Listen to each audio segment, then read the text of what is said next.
Hello friends, तो आज हम जो है वो स्टैंडर्ड 10th ज्योमेट्री का फर्स्ट चैप्टर सिमिलैरिटी स्टार्ट करने वाले। तो चलिए शुरू करते हैं। तो इस चैप्टर में सबसे इम्पॉर्टेंट है ट्राइंगल का एरिया ऑफ ट्राइंगल का फॉर्मूला।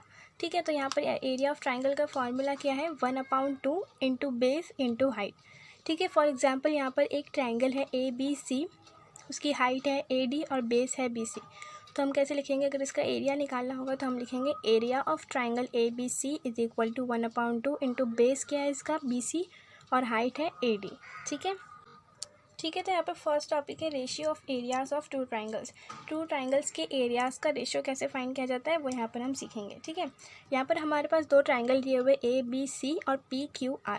अभी हमने इसका फॉर्मूला देखा एरिया ऑफ ट्राइंगल का 1/2 इंटू बेस इंटू हाइट। सबसे पहले लिखेंगे area of triangle ABC upon, यहाँ पर रेशो कहा गया है, it means upon area of triangle PQR is equal to ABC का क्या होगा 1/2 इंटू बेस BC है इंटू हाइट इसकी AD हो गई। ठीक है, अपॉन में आ जाएगा area of triangle PQR 1/2 into इसका बेस क्या है QR और इसकी हाइट क्या है PS। ठीक है, अब यहाँ पर आपको देखने को मिल रहा होगा कि दोनों भी अपॉन, मतलब जो एरिया ऑफ ट्राइंगल ABC है और एरिया ऑफ ट्राइंगल PQR है, इन दोनों में कुछ कॉमन है। यस, यहाँ पर 1/2 कॉमन है तो ऑब्वियसली वो कट हो जाएगा। इट मीन्स दो ट्राइंगल का जो एरिया का रेशियो होता है वो उनके बेस और हाइट के प्रोडक्ट के इक्वल होता है। ठीक है, तो यहाँ पर 1/2 और 1/2 कैंसिल हो गया, तो इट मीन्स ये आ गया area of triangle ABC is equal to BC into AD और अपॉन में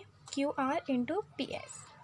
अब यहाँ पर दो कंडीशंस हो सकती है। पहली कंडीशन समझते हैं, if the heights of both triangles are equal, then यहाँ पर दो ट्राइंगल है हमारे पास ABC और PQR।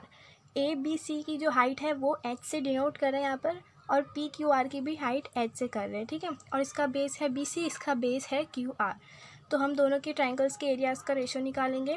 तो area of triangle ABC upon area of triangle PQR, तो ABC क्या हो जाएगा base into height, 1/2 already cancel हो गया था। ठीक है, तो BC इंटू हाइट क्या हो गई इसकी H। ठीक है, और यहाँ पर भी बेस हो जाएगा QR और हाइट क्या हो गई H।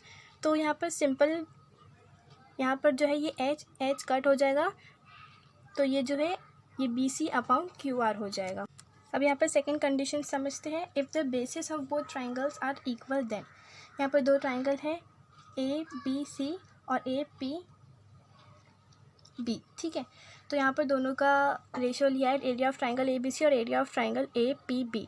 ठीक है, तो यहाँ पर ABC का बेस क्या हो जाएगा AB इंटू ये वाले ट्राइंगल की हाइट H1 दी हुई है और दूसरे वाले ट्राइंगल की हाइट H2 दी हुई है। ठीक है, तो ये हो जाएगा बेस इंटू हाइट यानी AB इंटू H1 और ये APB का हो जाएगा AB इंटू H2। तो यहाँ पर आप देख सकते हैं कि दोनों में कॉमन है AB तो AB कैंसिल हो जाएगा, ये जो है वो हाइट के इक्वल हो जाएगा।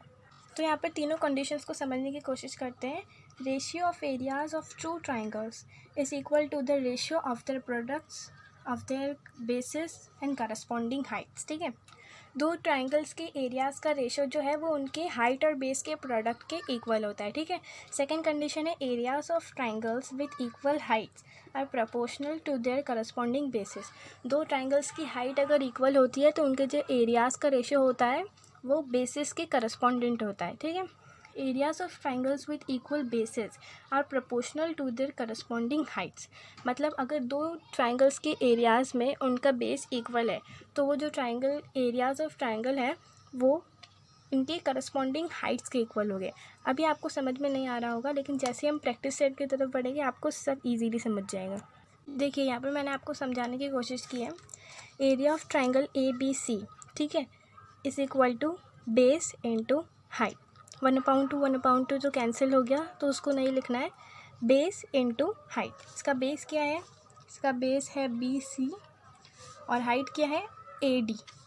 ठीक है, और एरिया ऑफ ट्राइंगल PQR, इसका बेस क्या है QR और इसकी हाइट है PS। ठीक है, अब इन दोनों ट्राइंगल्स में ना ही बेस इक्वल है और ना ही हाइट इक्वल है। ठीक है, जब दोनों ट्राइंगल्स के हाइट और बेस में से कुछ भी इक्वल नहीं हो तो उनके एरियाज़ का जो रेशियो है वो किसके इक्वल होता है, उनके बेस और हाइट के प्रोडक्ट के इक्वल होता है। ठीक है, अब देखिए इन दोनों ट्राइंगल्स में जो है वो बेस को बी से डिनोट कर दिया है, ठीक है, यानी बेस की यानी बी सी और क्यू आर की जगह पर जो है हमें बी लिखना है। तो यहाँ पर area of triangle A B C 1/2 तो कैंसिल हो गया, तो हम लिखेंगे बेस इंटू हाइट। तो बेस क्या है इसका बी सी मतलब इसे बी से डिनोट किया तो हम बी लिखेंगे, और हाइट क्या दे रखी है इसकी H1, ठीक है। और area of triangle P Q are में भी बेस इंटू हाइट, तो बेस है इसका बी और हाइट है इसकी H2। अब यहाँ पर आप ध्यान से देखिए, इसमें जो है ये बी कॉमन है, ठीक है, तो ये बी और बी कैंसिल हो गया। तो ये जो एरिया है ट्राइंगल के एरिया का जो रेशियो है वो किसके इक्वल हो गया, उनके हाइट के, ठीक है।